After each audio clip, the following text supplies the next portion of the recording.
hidden within the deadly art of stealth fighters.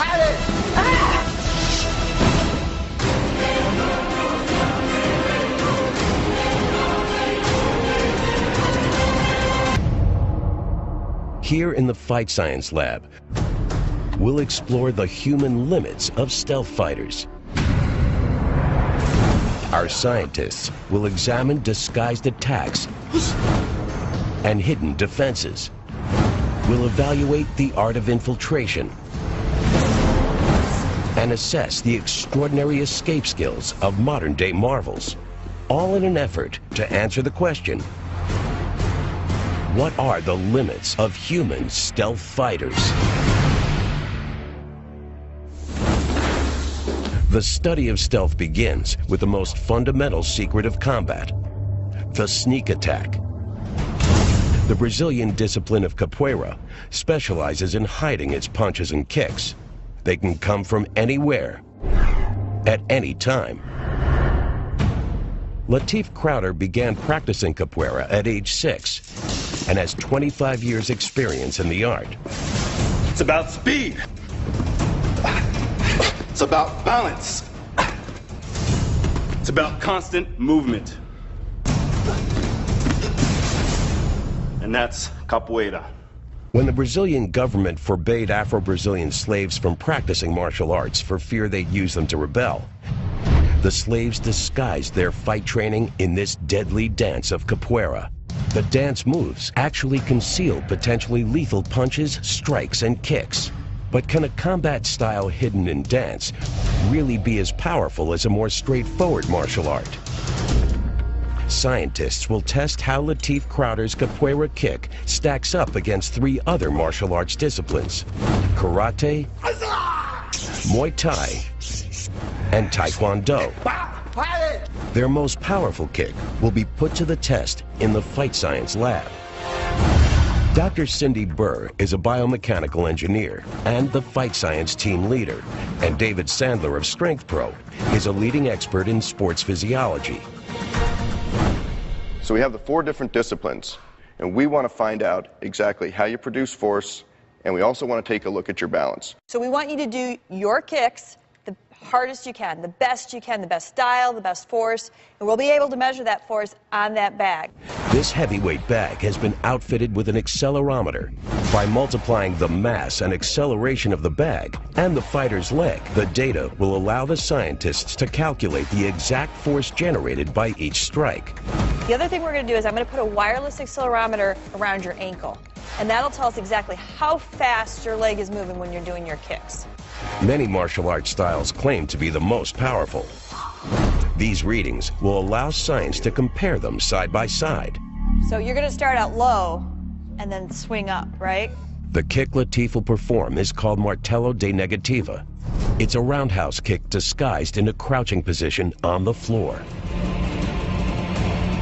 3, 2, 1, go.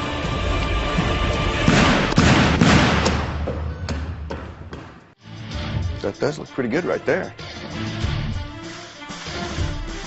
That was 99 miles an hour.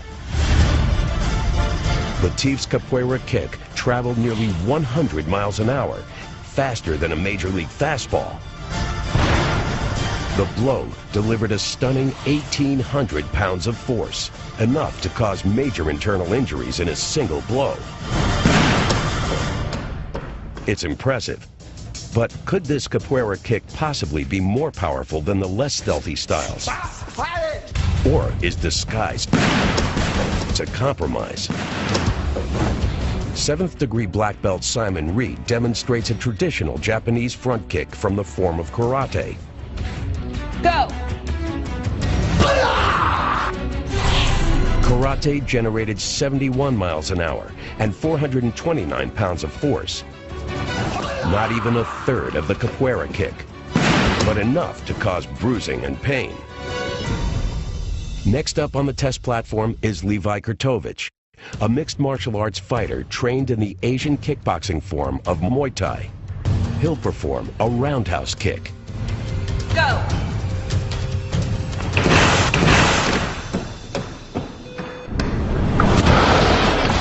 The speed is a stunning 130 miles per hour, which is almost twice the speed limit of an interstate highway. Levi's roundhouse kick only generates 1,400 pounds of force, meaning his kick was 30% faster than Latif's, but it produced 22% less force. So how did Latif produce a more effective kick without violating the laws of physics? The secret is hidden within the style, the way this stealthy fighter recruits mass from the rest of his body. For example, in Levi's Muay Thai kick, it's more than just the motion of the kick that creates force. These traditional fighters often start by pushing off the floor with their rear foot. They then rotate through the torso and upper body muscles to increase speed and propel their upper body mass into the kick. In these kicks, the emphasis is on speed, and less mass is unleashed as force into the opponent's body. But in capoeira, Latif generates far less speed than the Muay Thai kick. By crouching down, he not only hides his kick, he actually compresses his whole body like a spring, anchors his left hand on the ground, and then launches the mass of his entire anatomy into the strike.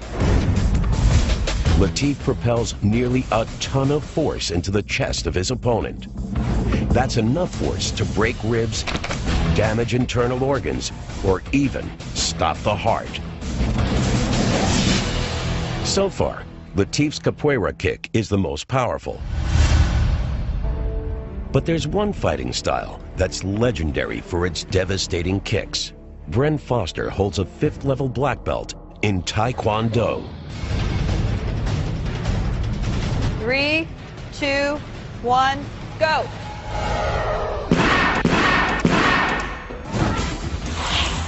Bren's top speed is 136 miles per hour.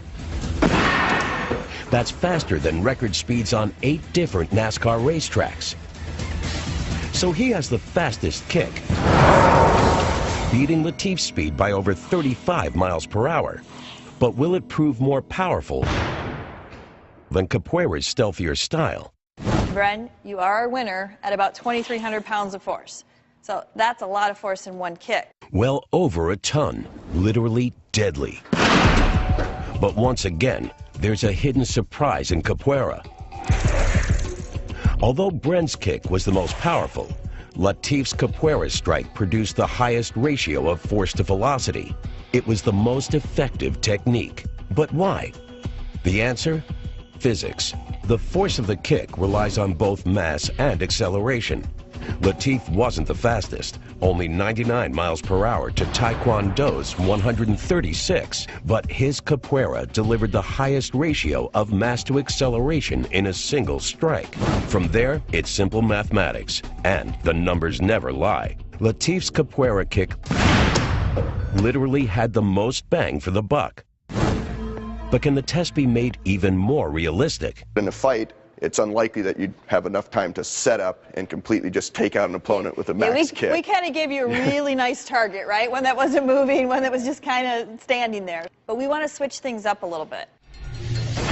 To simulate the unpredictability of a fight, the test platform has been rigged to move beneath the fighter's feet. The test now? Who generates the most power when fighting off balance? This time, Simon Ree will go first with his karate front kick. 3, 2, 1, start the movement.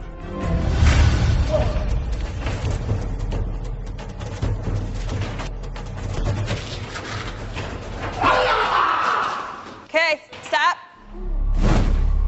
On the moving platform, Simon's karate kick reaches 67 miles per hour.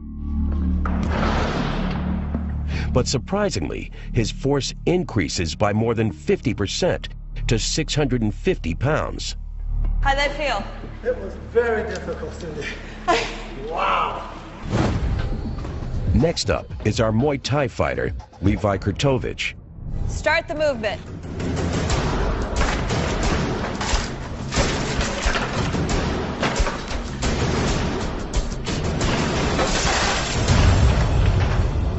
Okay, stop. Levi's second Muay Thai kick peaks at 116 miles per hour, but he generates 1,300 pounds of force, a 7% loss. Up next is Brent Foster, whose Taekwondo kick created the most force on the steady platform. Can he maintain the performance in this unpredictable environment? Start the movement.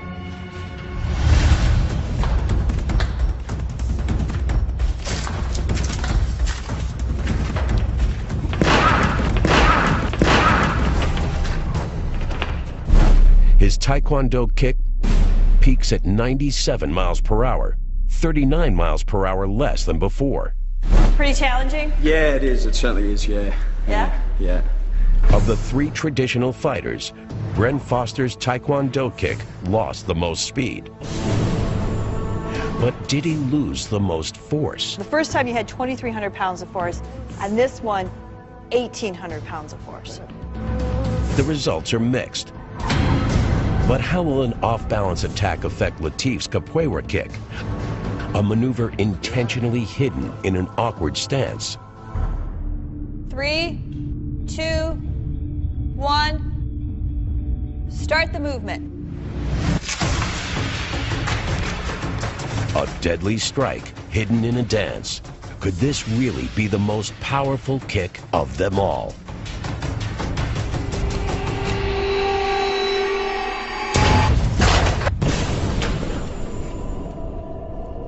So what do you think, Latif? Whew. It was hard. Yeah? It's hard to find that timing, the way when it was rocking back and forth. It was very hard. The target was moving as well as the platform. So it was very hard how to judge how much energy I should use to throw my body into the kick. So, Latif, you actually had 99 miles an hour for your first kick, right? That was your baseline, no movement. And on your second kick, you were a little slower, about 60 miles an hour. And actually, your force came down quite a bit. You were down about 800 pounds of force. The results are not what the scientists expected. They thought the fighter who was used to shifting his balance would fare better. In fact, it's just the opposite. But why? The high-speed camera reveals the answer. As the platform pitches beneath him, Latif's left foot misses the floor entirely, preventing him from drawing leverage and force from the ground. Balance is extremely important since all force that's generated starts from the ground and moves upward. If you're not in a balanced position, there's no way you can create a great amount of force. So the first thing anybody has to do before they produce any force, kicking, punching, or otherwise, is get a firm base of support. So disguise works, but only to a point. A surprise attack that looks off balance still relies on the fundamental physics of kinetic linking. Linking the body to the ground for maximum power. So if balance is the key for a successful sneak attack, what's the secret to a hidden defense?